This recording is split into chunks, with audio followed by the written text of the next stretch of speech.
Hello everyone. What is cellophane posterior capsule? Let me discuss this case with you all. 55 years old male, no past history of trauma, no recurrent ocular problems, came with nuclear sclerosis grade 2 and his vision was 660 and 18. So it was a clear-cut case of cataract and patient was prepared for the cataract surgery. As we all can see, divide and conquer was the method chosen for phacoemulsification.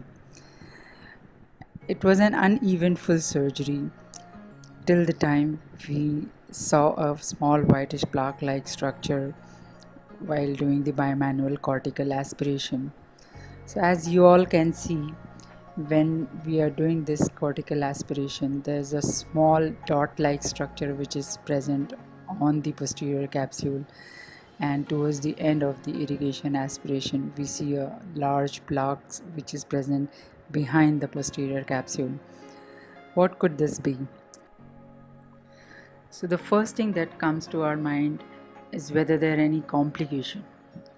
So we started searching for any event that has happened during the phacoemulsification. There was no posterior capsular rent, there was no zonular dialysis, and as we all can see, there is a plaque which is present behind the posterior capsule. Also, there is no vitreous loss at the wound. When we press with the bud, there is no movement of the iris or there is no strand which is seen at the wounds. So now when we inject the tricort in the anterior chamber, we see a lot of suspended particle in the lens bag and the entire posterior capsule is stained with the tricort. If we look at this picture, the first thing that will come to our mind is that there is vitreous present in the anterior chamber, and that is why it has taken up the tricort stain. But with the continuous irrigation, as we can see here, it is getting washed away. So possibly the viscoelastic has taken up the stain of tricort. As I continue with my bimanual irrigation aspiration, I notice that the entire posterior capsule is loaded with the tricort, and also the vitreous, the anterior vitreous is taken up the stain. As I continue with my irrigation aspiration, you can see the syneretic vitreous which is present behind the capsule and it is moving like a whiplash. So this is being aspirated and the entire stained anterior hyaloid face is visible.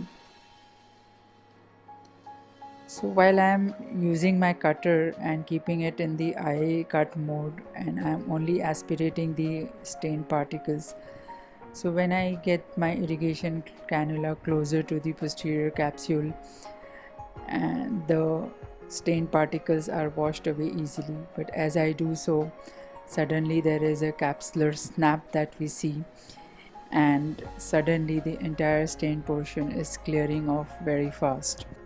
So there is a small posterior capsular rent that has occurred.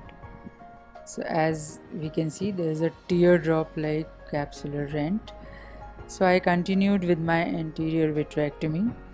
As I am doing my anterior vitrectomy, the entire stained portion of the anterior vitreous is getting washed away. So while I am completing my anterior vitrectomy, I decide to put the IOL in the sulcus.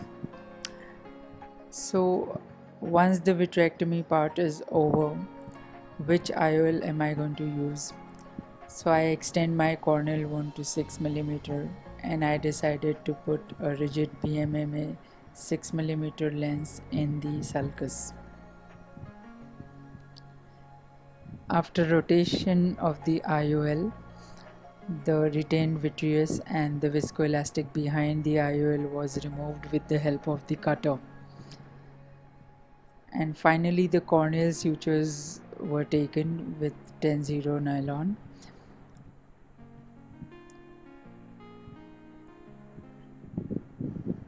Corneal wounds were hydrated, and this is the final result in this patient. The sutures were removed after 6 weeks and best corrected vision was 6, 6 and 6. We analyzed this case again and again.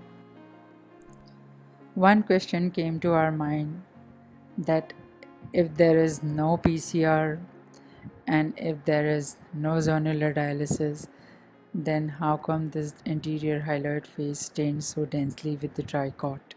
We all know that little bit of tricot can percolate through the zonules in the peripheral lens, but there is also a possibility of tricot staining of the anterior hyaloid phase directly through the posterior capsule, as it was a cellophane like posterior capsule and possibly it was a porous capsule. So when do we come across such a situation? There are certain conditions where the post-inflammatory plaque may be present and the capsules, or certain cases of the persistent primary hyperplastic vitreous, which may give rise to again a membrane-like capsule.